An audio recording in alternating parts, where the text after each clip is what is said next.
മൂന്നാം മോദി സർക്കാരിന്റെ മൂന്നാം ബജറ്റ് ഇന്ന് കർത്തവ്യ ഭവനിൽ നിന്നും ബജറ്റ് രേഖ ഏറ്റുവാങ്ങി ധനമന്ത്രി നിർമ്മലാ സീതാരാമൻ ഉടൻ രാഷ്ട്രപതി ഭവനിലേക്ക് പുറപ്പെടും.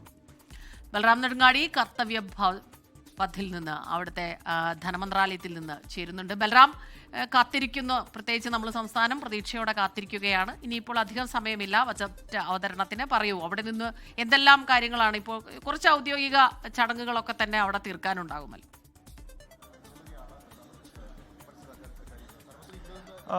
ഹാഷ്മി, സ്മിത, ഇത്തവണത്തെ ബജറ്റ് അതിനായി കാത്തിരിക്കുകയാണ് രാജ്യം. ഈ ബജറ്റ് അവതരണത്തിന്റെ മുന്നോടിയായുള്ള മറ്റ് നടപടികൾ ഇപ്പോൾ പുരോഗമിച്ചു കൊണ്ടിരിക്കുകയാണ്. ഒട്ടേറെ പ്രത്യേകതകൾ ഇത്തവണത്തെ ബജറ്റ് അവതരണത്തിനുണ്ട് എന്നുള്ളത് തന്നെയാണ് ഏറ്റവും ശ്രദ്ധേയം. അതിലെ ഏറ്റവും വലിയ പ്രത്യേകത എന്നുള്ളത് പതിവ് ആയുള്ള നോർത്ത് ബ്ലോക്കിലെ ധനമന്ത്രാലയത്തിൽ നിന്നും നമ്മളിപ്പോൾ ദൃശ്യങ്ങളിൽ കാണുന്ന കർത്തവ്യ ഭവനിലേക്ക് ധനമന്ത്രാലയം മാറ്റിയ ശേഷമുള്ള ആദ്യ ബജറ്റ് അവതരണമാണ്. ധനമന്ത്രി നിർമ്മലാ സീതാരാമൻ ഖാത്തയുമായി ഇപ്പോൾ എത്തിയിരിക്കുകയാണ്, പുറത്തേക്ക് നീങ്ങുകയാണ്. സാധാരണ നോർത്ത് ബ്ലോക്കിലെ ധനമന്ത്രാലയത്തിന്റെ കവാടത്തിൽ ഈ ഒരു ബജറ്റ് ഉയർത്തിക്കാണിക്കാറുള്ള ധനമന്ത്രി കർത്തവ്യ ഭവനിൽ പ്രത്യേകം ഒരുക്കിയ വേദിയിലാണ് അത്തരത്തിൽ ഒരു ഫോട്ടോ സെഷനുള്ള അവസരം ഒരുക്കിയിരിക്കുന്നത്. ആ ചുവന്ന ധനമന്ത്രി നിർമ്മലാ സീതാരാമന്റെ കൈവശമുള്ള ചുവന്ന കവറിൽ അതിനുള്ളിലാണ് ഇന്ത്യയുടെ വരുന്ന ഒരു വർഷത്തെ ഭാവി എന്നുള്ളത്, അല്ലെങ്കിൽ ഒരു വികസിത് ഭാരത് 2047-ലേക്കുള്ള കുതിപ്പിനുള്ള ആശയങ്ങൾ അത് ഉൾപ്പെട്ടതാണ് ഇത്തവണത്തെ ബജറ്റ്. ആ ഒരു ആശയത്തിലൂന്നിയായിരിക്കും ഇത്തവണത്തെ ബജറ്റ് എന്നുള്ളത് നേരത്തെ സാമ്പത്തിക സർവേ റിപ്പോർട്ടിൽ തന്നെ സൂചനകൾ നൽകിയിരുന്നു.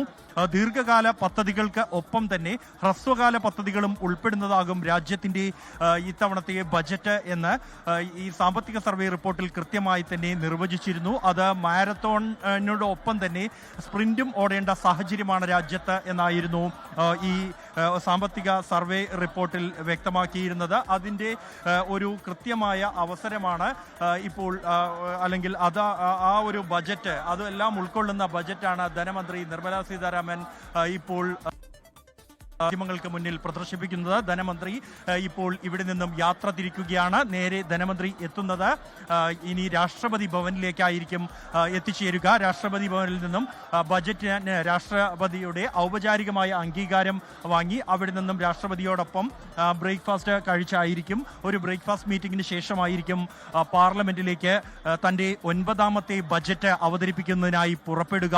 രാജ്യത്തിന്റെ 88ാമത് ബജറ്റാണ് ഇത്. അവതരിപ്പിക്കുന്നത് ഒരു ഞായറാഴ്ചയാണ്. ചരിത്രത്തിൽ ഇത് 2ാം തവണയാണ് ഞായറാഴ്ച ബജറ്റ് അവതരണം നടക്കുന്നത് എന്നുള്ള ശ്രദ്ധേയമായ പ്രത്യേകതയും ഇത്തവണയുണ്ട്.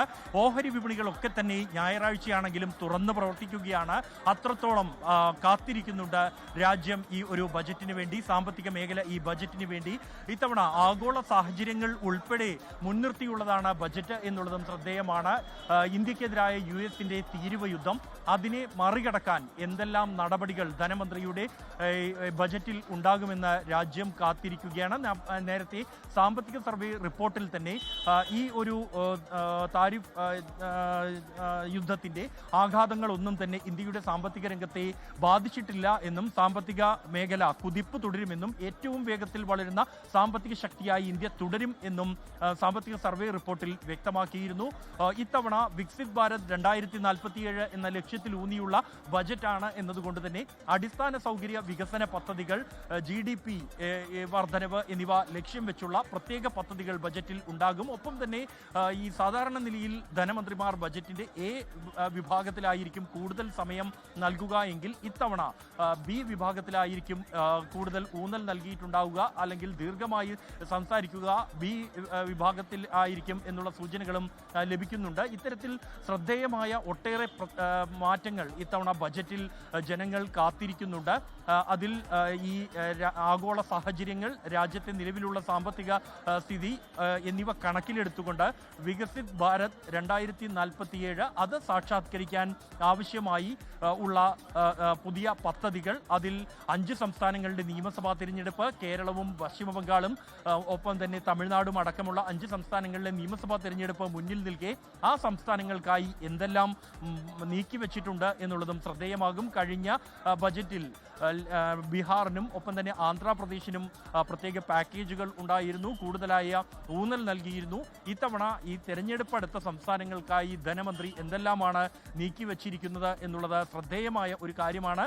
രാജ്യം മുഴുവൻ അതിനായി ഉറ്റുനോക്കുകയാണ്. കേരളത്തെ സംബന്ധിച്ചിടത്തോളം ഇത്തവണ ഒട്ടേറെ പ്രതീക്ഷകളുണ്ട്. അതിൽ 29 ആവശ്യങ്ങളടങ്ങിയ കത്ത് കേരളം നൽകിയിട്ടുണ്ട്. ഇതോടൊപ്പം കാലങ്ങളായുള്ള ഓക്കെ, ധനമന്ത്രി നിർമ്മല സീതാരാമൻ കർത്തവ്യ പഥിലുള്ള കർത്തവ്യ ഭവനിലേക്ക് എത്തി. അല്പസം മുമ്പ് തന്നെ എത്തിയത്.